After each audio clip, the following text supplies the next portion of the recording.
C'est sous le signe d'insatisfaction totale que le Premier ministre, chef du gouvernement Jean-Michel Sama-Lukonde, a présidé le mardi 14 mars la cérémonie des présentations des performances 2022 et des priorités 2023 du ministère des Finances, cérémonie qui a été suivie par la signature des contrats des performances par des directeurs généraux des régies financières. Cette importante activité a été organisée par le ministère des Finances à King Plaza, en présence de quelques membres du gouvernement, de ceux du cabinet du président de la République, des directeurs généraux des régies financières et de plusieurs autres invités. Il a été démontré à travers cette présentation des performances 2022 que la République démocratique du Congo évolue positivement sur le plan économique grâce aux efforts consentis par la matérialisation de la vision du président de la République portée par le gouvernement Sama-Lukonde. Le chef du gouvernement a salué et félicité cette initiative du ministère des Finances qui matérialise visiblement le programme d'action du gouvernement. Je voudrais ici saluer et féliciter cette initiative du ministère des Finances qui s'inscrit dans la matérialisation du programme d'action du gouvernement. Et bien sûr, la vision de son Excellence, Monsieur le Président de la République, chef de l'État à qui je rends bien sûr mes hommages les plus déférents.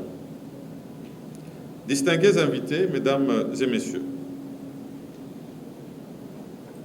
j'ai retenu de cette cérémonie, qui marque d'ailleurs le dernier virage des travaux réalisés lors de la retraite stratégique de 2023 du ministère des Finances, qui a eu lieu à Zongo en janvier dernier, qui a permis à tous les responsables des services du ministère, l'administration, les régies financières, les services Connect, et ainsi que le cabinet du ministre, tous réunis autour du ministre justement des Finances pour dresser un état des lieux des performances réalisées et des difficultés rencontrées au cours de l'année 2022, de définir les priorités stratégiques de 2023 et bien sûr de développer la cohésion du groupe et renforcer l'esprit d'équipe à travers le team building.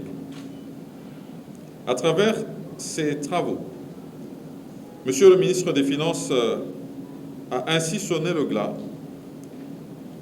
de la gestion axée sur les résultats au sein du ministère des Finances, au travers le renforcement de la culture de redevabilité en premier, qui est devenue maintenant une coutume au sein de ce ministère, à travers la promotion du reporting des réalisations du ministère à la fin de chaque exercice. La promotion de la planification stratégique, en deuxième lieu, par la définition des réformes structurelles et actions phares à mener pour la réalisation des missions du ministère visant principalement à doter le gouvernement des moyens nécessaires pour la réalisation du programme d'action que nous avons présenté lors de notre investiture. Et donc, par cette occasion, je voudrais remercier tous les cadres du ministère et des services que j'ai cités. Le directeur général de la Direction générale des impôts, Barnabé Mouakadi, qui s'est confié à la presse, remercie Dieu et ses personnels. Dans un premier temps, c'est Dieu. C'est Dieu qui fait qu'on arrive à bien faire un bon résultat.